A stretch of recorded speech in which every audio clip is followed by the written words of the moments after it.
OpenAI burned $20.9 billion in 2025. That's the audited financials that the FT&I reported.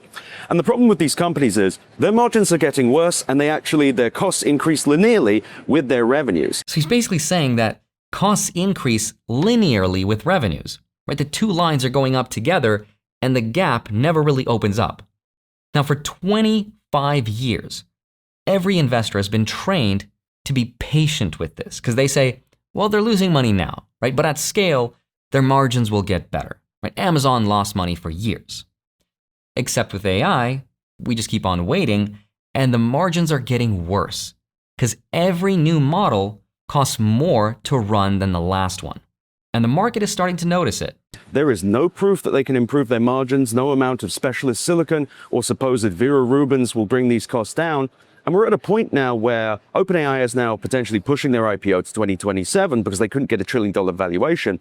It's clear that people are wising up to the problem of generative AI, which is there's not really a business there. Now, all of this, by the way, is not just OpenAI. Because look at who's paying to build all of this. This is from Oracle's annual report. Oracle is a particularly scary one because they are building 7.1 gigawatts of capacity just for one customer. And they even said in their annual report that the risk was they might not get paid. OpenAI only loses money. And I think I estimate it's like $75 billion of revenue annually that they will have to pay for the full Stargate data center project in annual compute revenue. OpenAI can't afford that. And if they can't, Larry Ellison can't afford to pay back those bills, and Oracle stock will be in jeopardy along with the margin loans that Mr. Ellison holds. It's genuinely dangerous. So Oracle is building the equivalent of several nuclear power plants worth of electricity for basically one customer.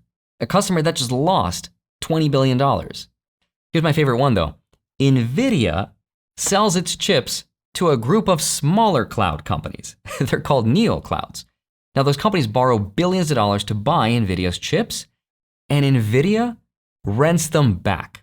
I think companies like CoreWeave, and especially Nebius and Iran and Cipher Mining and all of them, TeraWulf as well, they're basically outgrowths and they're subsidiaries of NVIDIA. NVIDIA is now, according to the information, going to be paying them to rent back their GPUs when they install them in the data center. This is something that only happens in an industry without diverse and real demand. So what he's saying there is that NVIDIA's sales are partially funded by NVIDIA. That's like a car dealership lending you money to buy a car and then paying you to borrow the car back for the weekend and then reporting all of it as demand. Now look how much profit we're making, right? Yeah, because you are buying back your own equipment. There's a name for when an industry starts doing this. It's called not enough real customers. So for companies investing trillions in AI like Microsoft, Google, Amazon, Meta, what is the ROI from all their spending? They won't tell you. These companies report everything: cloud revenue, ad revenue, YouTube revenue. But AI revenue, they're not telling us that.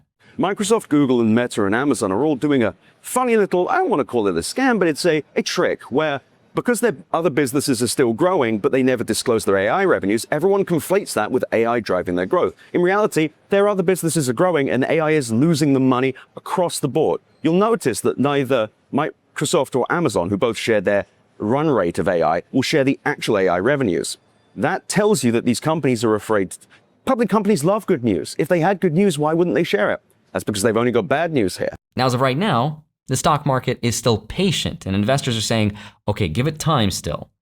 But all of it really depends on one big assumption, which is that if and when the profits do come, it's going to be the American companies that will make the profits because the world has no other option.